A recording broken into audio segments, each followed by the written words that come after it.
आज के दंगल में हम मुल्क के मिजाज की चर्चा करेंगे और उस पर बात करेंगे। देश में पिछले दिनों जिस तरह का राजनीतिक माहौल देखा गया है, संसद से सड़क तक जिन मुद्दों पर राजनीतिक चर्चा, विमर्श, विरोध प्रदर्शन और आयोजन देखे गए हैं, देश की संसद में जिन कानूनों को लेकर राजनीतिक विमर्श जारी है, पिछले महीनों में देश ने संभल से बदायूं तक जो तस्वीरें देखी है,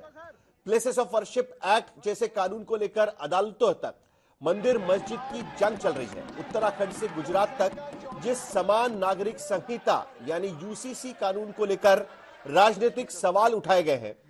अब हाईकोर्ट तक जिसके मामले चल रहे हैं और आज की तारीख में देश के सामने जो बड़ी चुनौतियां हैं, इन तमाम मुद्दों पर आज देश की आम जनता क्या सोचती है, इसी बात को लेकर हमने देश के 1 लाख से अधिक लोगों की राय ली है। हमने देशवासियों से जानना चाहा है कि वक्फ की संपत्तियों के सुचारू और पारदर्शी संचालन के लिए बनाए जा रहे वक्फ संशोधन कानून पर देश क्या सोचता है।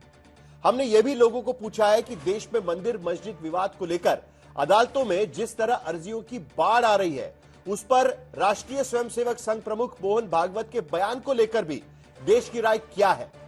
मंदिरों की बुनियाद पर बनी मस्जिदों को लेकर आ रहे अदालती फैसलों पर देश की जनता क्या सोचती है। समानता के अधिकार और अवसर की वकालत करने वाले लोकतांत्रिक देश में समान नागरिक संहिता लागू करने को लेकर देश की राय क्या बन रही है। क्या भारत में युवा आबादी घटने की आशंका लग रही है और इसी के वजह से मोहन भागवत के 3 बच्चे पैदा करने वाले बयान पर देश क्या सोच रहा है। एनडीए के शासनकाल में देश में सांप्रदायिकता और धर्मनिरपेक्षता का क्या माहौल बन रहा है।